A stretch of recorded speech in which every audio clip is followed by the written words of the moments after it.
Summer camps function as small islands of structured safety. Geographically, however, they are isolated compounds completely surrounded by a vast vacuum of untamed wilderness and total darkness.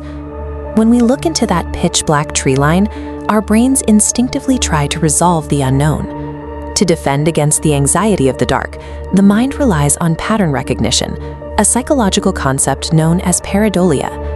This diagram illustrates how the brain processes anomalies.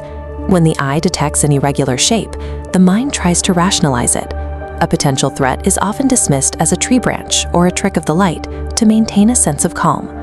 But the psychological safety net fails when the anomaly refuses to disappear. In these moments, the shadow isn't a trick of the mind, it is a physical presence looking back. We will analyze 3 escalating case studies from isolated summer camps that demonstrate how shadows can manifest as active, tangible threats. The wilderness provides a blank canvas. It offers the perfect environment for a predator to observe their target while remaining entirely invisible. In the summer of 2019, a counselor was responsible for 12 teenagers in a dorm-style cabin. The environment was designed to mimic a college dorm, complete with a common room and separate bedrooms. One camper reported hearing footsteps all night and seeing a figure by the closet. The counselor assumed it was a prank, a teenager wandering the halls, and simply ordered everyone to stay in their beds. At 1 a.m., a scream broke the silence. The counselor found 4 terrified teens who claimed a tall, shadowy figure had been standing in their room. When one boy tried to approach it, the figure sprinted out and slammed the door. The counselor searched the house and found nothing, but while waiting in the common room, he heard the floorboards creak. At the end of the hallway stood a silhouette so tall its head nearly hit the top of the doorframe.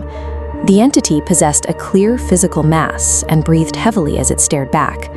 After a period of silence, it moved with a strangely erratic motion, stepped through an open window, and vanished into the woods. The threat of the silhouette is defined by its lack of features.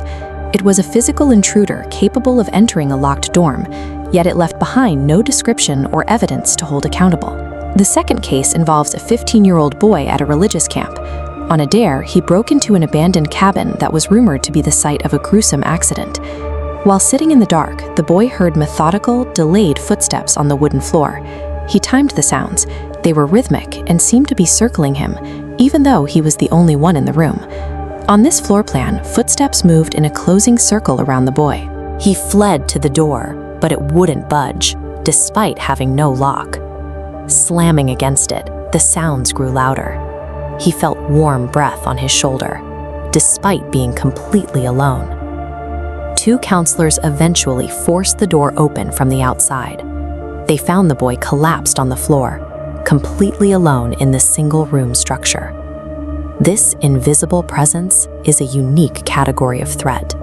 It bypasses physical boundaries to assault the senses directly, leaving the victim with a traumatic memory, but no tangible proof.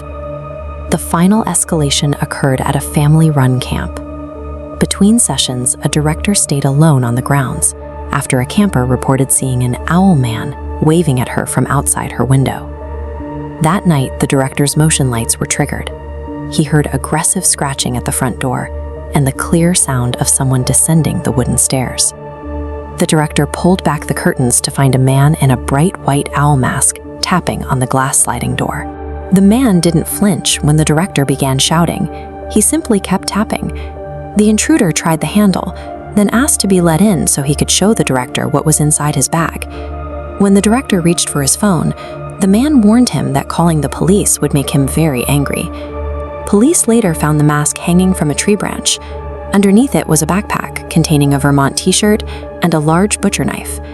The camp secretly canceled its final session of the summer.